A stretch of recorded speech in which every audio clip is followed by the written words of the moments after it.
Channel को subscribe करो पहले, हाँ जल्दी करो। हेलो, जय हिंद साथियों एंड जय हिंद बच्चों।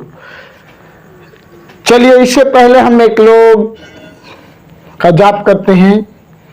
न जानामि योगम जपम नैव पूजा, न तो हम सदा सर्वा दासंभुतुभ्यं, न तो हम सदा सर्वा दासंभुतुभ्यं। चलिए, तो आज हम लोग को पढ़ना क्या है? आज हम लोग को जो पढ़ना है बाबू, वो पढ़ना है लघु बीजाणु जनन।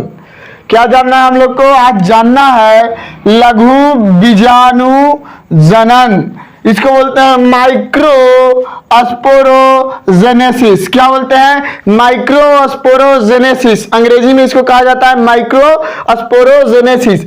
अब देखिए, फर्स्ट टॉपिक की बात करते हैं। पहला देखिए, जब पराग कोश में, कहा पराग कोश में जब लघु बीजाणुधानी का संरचना बनना तैयार होता है, तो उससे पहले लघु बीजाणुधानी को 4 पालियों में बंटने से पहले किन किन प्रक्रियाओं द्वारा गुजरना पड़ता है, तो आज हम लोग वही को देखेंगे कि कैसे जाकर लघु बीजाणुधानी का निर्माण होता है, और फिर उसी लघु बीजाणुधानी में पुबीजाणु जनन और फिर पराग। तो आज हम लोग चलिए तो देखते हैं कैसे, एकदम डीप में चलना है। पहला देखिए, यहां पे आपका बोल रहा है कि पराग कोश एक समान विभाज्य की कोशिका से बनी एक अंडाकार समूह है।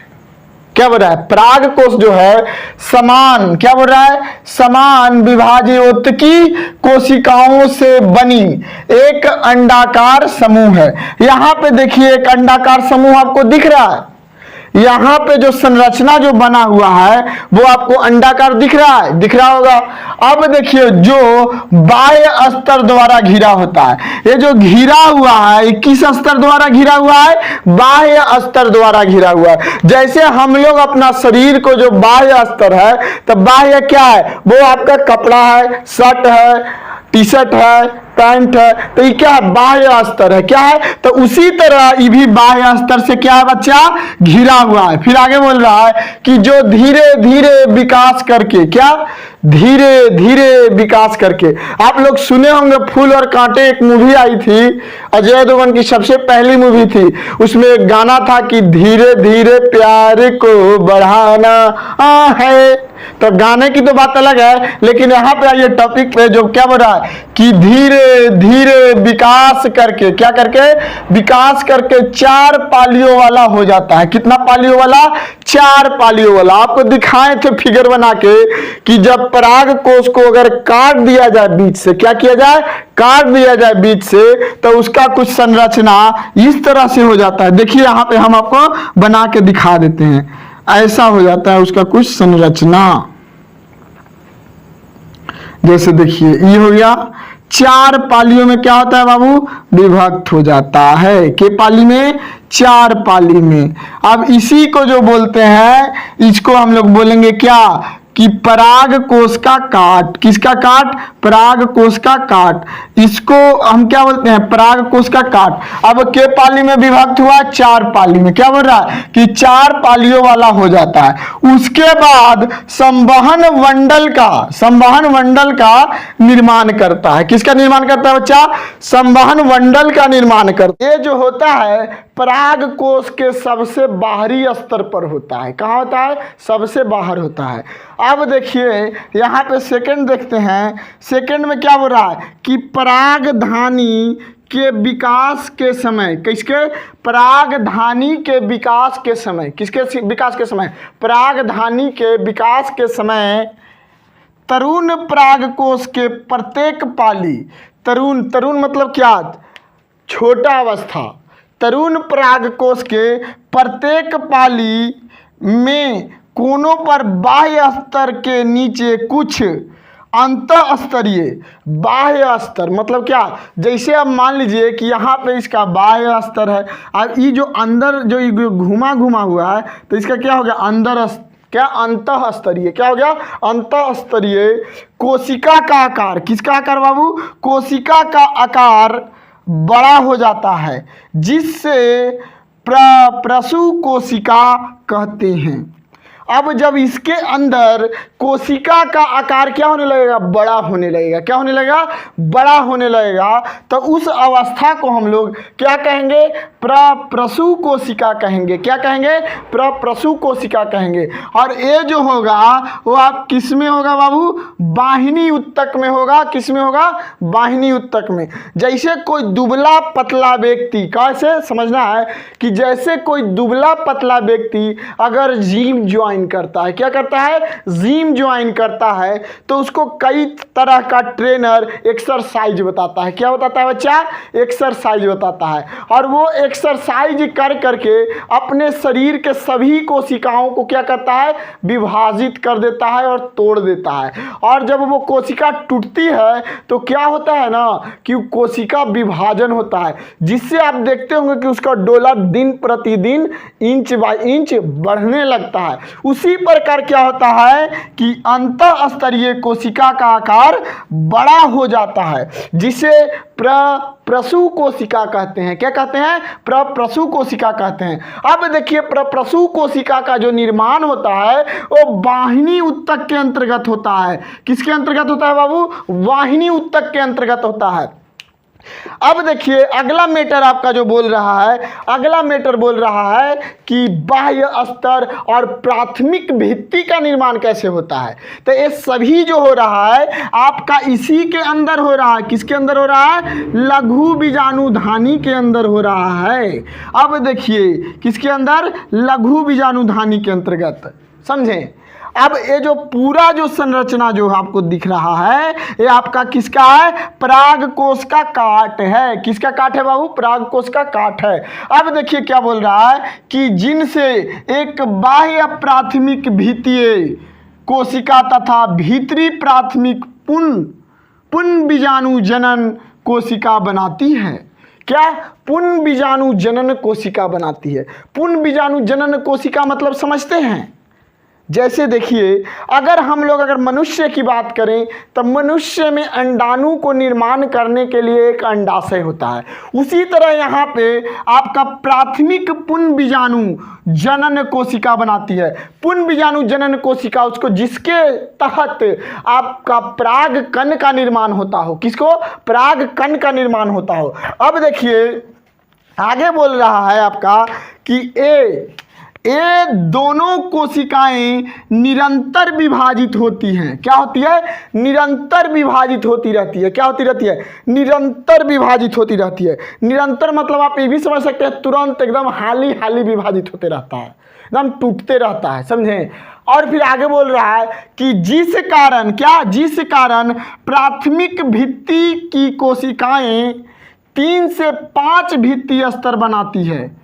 जिस कारण मतलब जब बार बार विभाजित होते रहता है तो कौन सी कोशिका, प्राथमिक भित्ति कोशिकाएं 3 से 5 भित्तीय स्तर बनाती है। स्तर मतलब समझते हैं, जैसे एक स्तर, मान लीजिए स्तर मतलब बताते हैं। जैसे मान लीजिए कि इका है, ये आपका क्या है, कोशिका है। ठीक, ये दोनों मार्कर आपका क्या है, कोशिका है। और ये दोनों जो पेजवा जो है ना, तो ये हो गया पहला स्तर। का हो गया, पहला स्तर। और ये हो गया दूसरा स्तर, समझें। और अगर तीसरी स्तर की बात करें तो तीसरा स्तर जो हो गया आपका, ये पूरा खोपा हो गया। क्या हो गया बाबू, खोपा हो गया, समझें। और इसके अंदर जो मटेरियल है वो आपका क्या हो गया, प्राथमिक भित्ति कोशिका। और उसके बाहर का जो स्तर बनाएगा वो 3 से कितना, 5 भित्तीय स्तर बनाता है। जैसे अस्तर मतलब समझिए, पहला क्या हो गया, पेंट। पहला आपका क्या होगा, प्लस्तरा। प्लस्तरा के ऊपर पेंट। अब पेंट के ऊपर क्या हो गया, आपका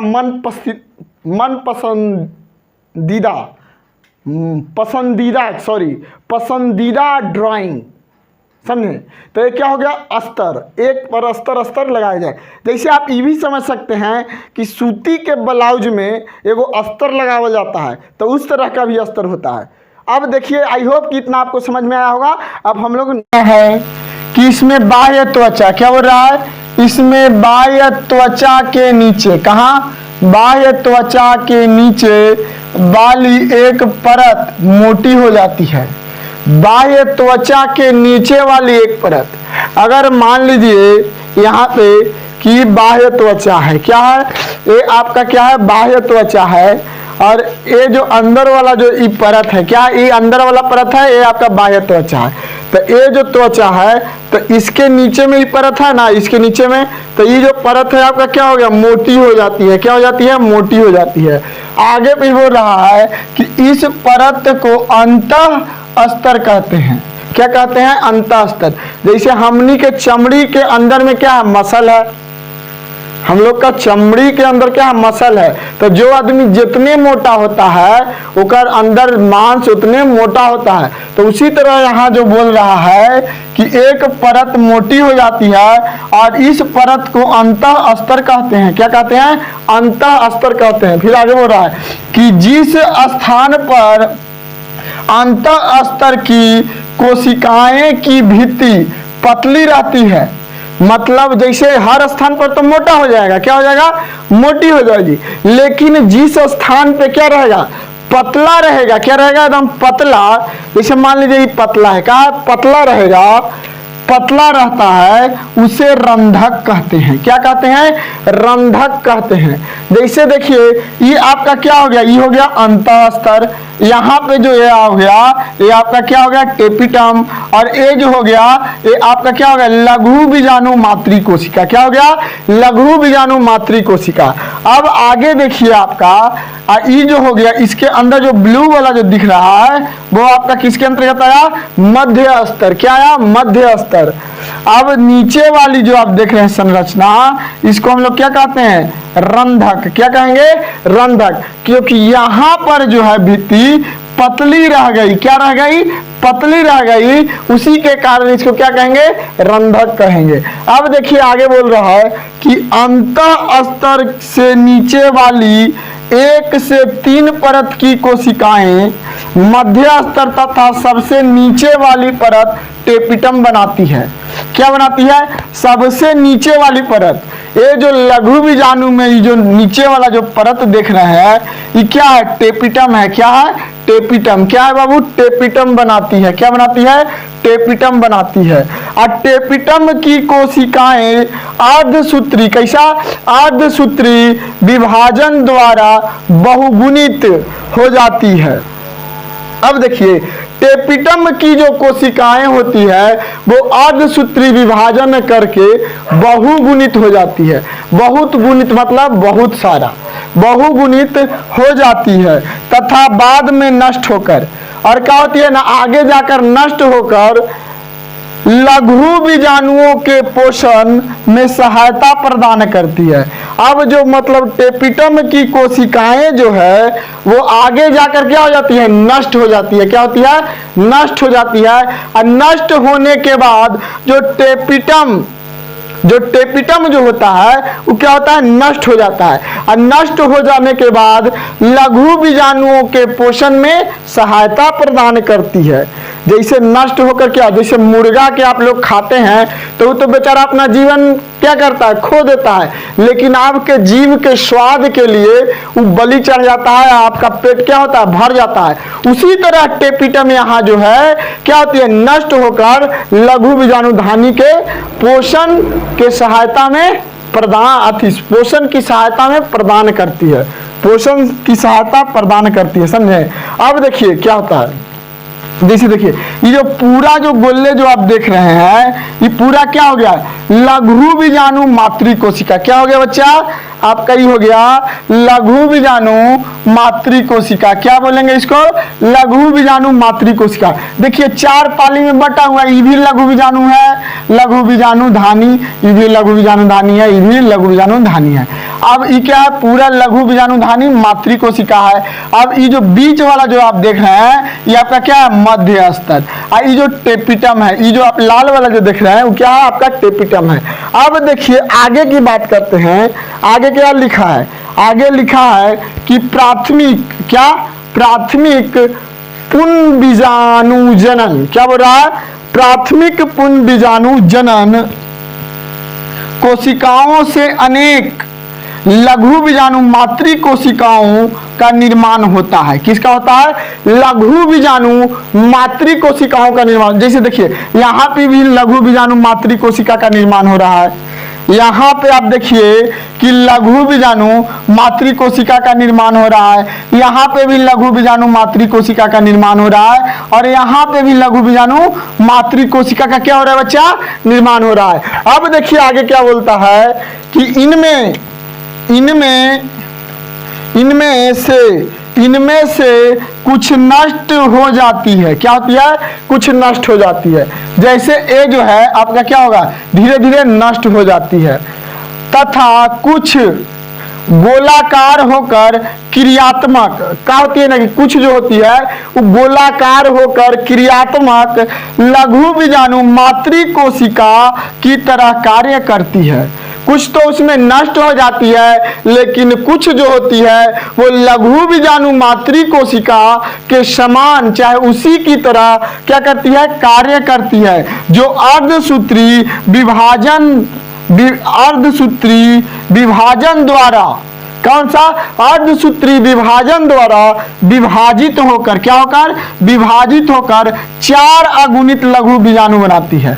जो अर्धसूत्री विभाजन द्वारा विभाजित होकर 4 अगुणित लघु बीजाणु का निर्माण कर देती है। जैसे देखिए एक लघु बीजाणु का निर्माण हो गया, यहाँ 2 हो गया, और यहाँ 3 हो गया, यहाँ 4 हो गया, ये वाला आपका क्या हो जाएगा, नष्ट हो जाएगा। क्या हो जाएगा बच्चा, नष्ट हो जाएगा, समझे।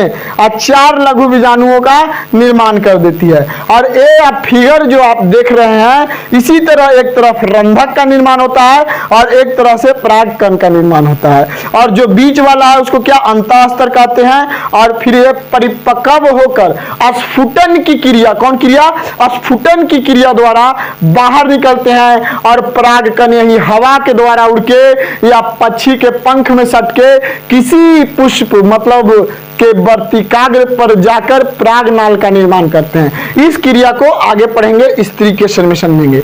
चलिए, आई होप कि इतना आपको समझ में आया होगा। तब तक के लिए बाबू जय हिंद, वंदे मातरम।